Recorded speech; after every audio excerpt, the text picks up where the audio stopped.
Hi ഡീസ്, ഞാൻ ഇന്ന് വന്നിരിക്കുന്നത് ഒരു പ്രൊഡക്റ്റ് പരിചയപ്പെടുത്താനായിട്ടാണ്. പ്രൊഡക്റ്റ് എന്തിനാ വാങ്ങിച്ചതെന്ന് വെച്ച് കഴിഞ്ഞാൽ അതിനെക്കുറിച്ച് എനിക്ക് വലിയ അറിവൊന്നും ഇല്ലായിരുന്നു. എനിക്കൊരു ആവശ്യം വന്നു കഴിഞ്ഞപ്പോൾ ഞാൻ തപ്പി കണ്ടുപിടിച്ചാണ് കേട്ടോ.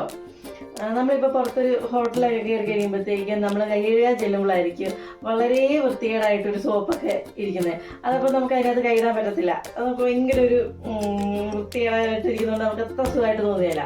അപ്പോൾ നമ്മൾ സോപ്പ് ഉപയോഗിക്കാതായിരിക്കും കൈ കഴുകിയിട്ട് വരുന്നത്. അപ്പോൾ ഫുഡിൻ്റെ മണമൊക്കെ നമ്മുടെ കയ്യിൽ തന്നെ ഉണ്ടാവും. അതുപോലെ വേറൊരു കാര്യമാണ്, കുഞ്ഞു വാവകളാണ് ഒക്കെ ഉണ്ടെങ്കിൽ, എനിക്കൊരു കുഞ്ഞു വാവയുണ്ട്. അവനെ കൊണ്ടൊക്കെ പുറത്ത് പോകുമ്പോഴത്തേക്ക് അവനിപ്പോൾ അപ്പിടുവാണെങ്കിൽ നമ്മൾ വെള്ളമൊഴിച്ച് കഴുകും. അത് കഴിയുമ്പോഴത്തേക്കും നമുക്ക് കൈ കഴുകാനായിട്ട് സോപ്പൊന്നും കാണണമെന്നില്ല. ലിക്വിഡ് ആയിട്ട് നമ്മൾ സോപ്പ് കൊണ്ടുപോയി കഴിഞ്ഞാൽ അത് ലീക്ക് ആവാനുള്ള ചാൻസ് ഉണ്ട്. ലീക്കായി നമ്മുടെ വണ്ടിയിലാണെങ്കിലും ഭാര്യയിലൊക്കെ ആവാനുള്ള ചാൻസ് കൂടുതലാണ്.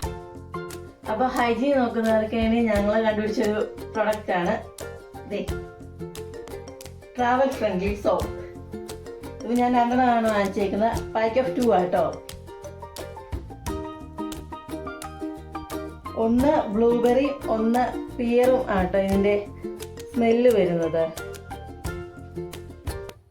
അപ്പം നമുക്കൊന്ന് തുറന്നു നോക്കാം. ഇത് മറ്റേ നമ്മൾ പണ്ട് സ്കൂളിലൊക്കെ പഠിക്കുന്ന സമയത്ത് കണ്ട ടെസ്റ്റ് ട്യൂബില് ആ ഒരു മോഡലാട്ടോ. ഇതിപ്പോൾ ഞാൻ തുറക്കുന്നത് പിയറിൻ്റെ സ്മെല്ലാട്ടോ.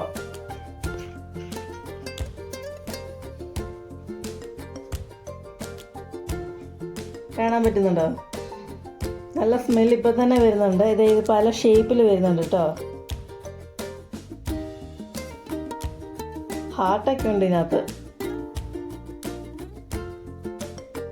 ഇനി നമുക്ക് ഇതെങ്ങനെ യൂസ് ചെയ്യാമെന്ന് നോക്കാം കേട്ടോ. നമുക്ക് കൈയൊന്നും നനയ്ക്കാവേ.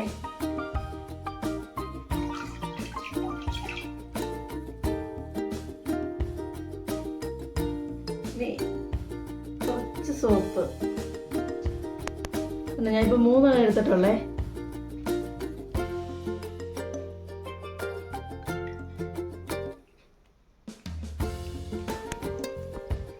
എന്താ പറഞ്ഞു വരുന്നേ?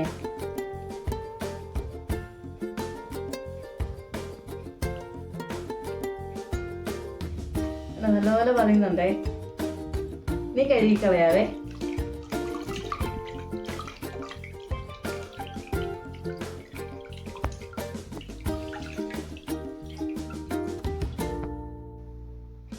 നല്ലപോലെ സൂപ്പ് അതെല്ലാം പോയിട്ടുണ്ട് കേട്ടോ.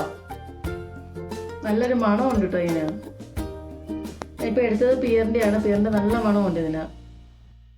ഇപ്പോൾ വാങ്ങാൻ താല്പര്യമുള്ളവരെല്ലാം വാങ്ങി നോക്കണം. അതുപോലെ തന്നെ വീഡിയോ ഇഷ്ടപ്പെട്ടെങ്കിൽ ഞങ്ങളെ സപ്പോർട്ട് കൂടി ചെയ്യണേ.